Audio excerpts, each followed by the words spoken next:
पुणे जिल्ह्यातील खेड, राजगुरुनगर तालुक्यातील कणेरसर येथील श्री यमाई देवी मंदिर हे एक अत्यंत जागृत आणि निसर्गरम्य देवस्थान आहे। या मंदिराला ऐतिहासिक आणि धार्मिक महत्त्व असून भाविकांची येथे मोठी श्रद्धा आहे।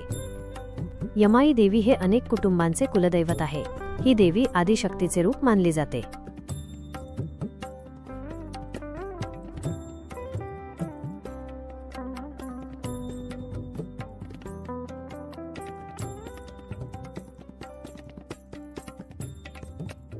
मंदिराच्या आजूबाजूचा परिसर अतिशय शांत आणि प्रसन्न आहे।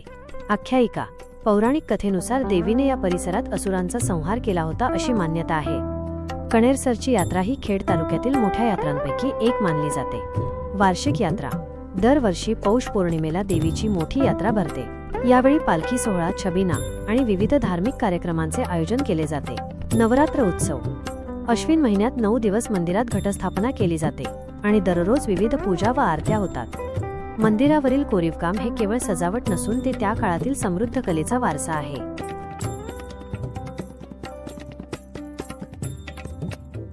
गर्भगृह आणि प्रवेशद्वार दारावरील नक्षी मंदिराच्या मुख्य गाभाऱ्याच्या गर्भगृहाच्या प्रवेशद्वारावर अत्यंत सुबक कोरीवकाम केलेले आहे।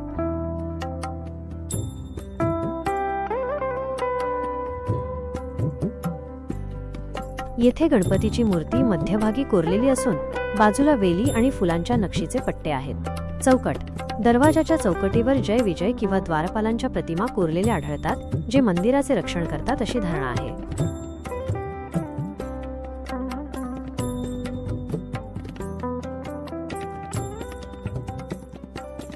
बाह्य भिंती आणि शिखर मूर्तिकाम मंदिराच्या बाहेरील भिंतींवर विविध देवी देवतांच्या छोट्या प्रतिमा आणि पौराणिक प्रसंगांचे चित्रण करणारे कोरीवकाम आहे।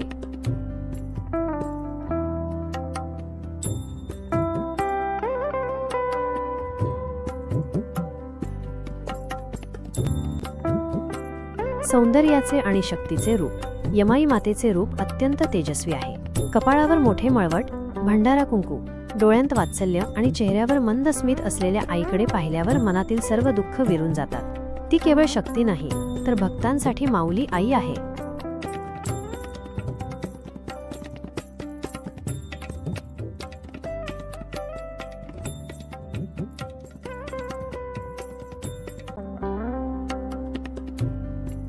भक्तांची रक्षण करती यमाई या नावाचा उगम आई ग किंवा ये माई, ये आई अशा आर्तहाकेतून झाला आहे असे मानले जाते।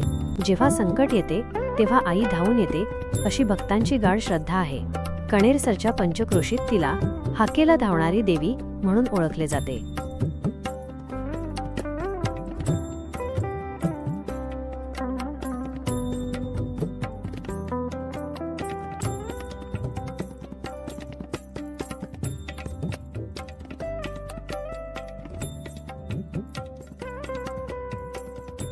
कुळधर्म आणि कुळाचाराची जननी अनेकांची कुलस्वामिनी असलेल्या या देवीच्या दरबारात पौष पौर्णिमेला जेव्हा सासनकाठ्या नाचवल्या जातात आणि आई यमाईच्या नावानं चांगभलं असा जयघोष होतो, तेव्हा संपूर्ण आसमंत भक्तिमय होऊन जातो।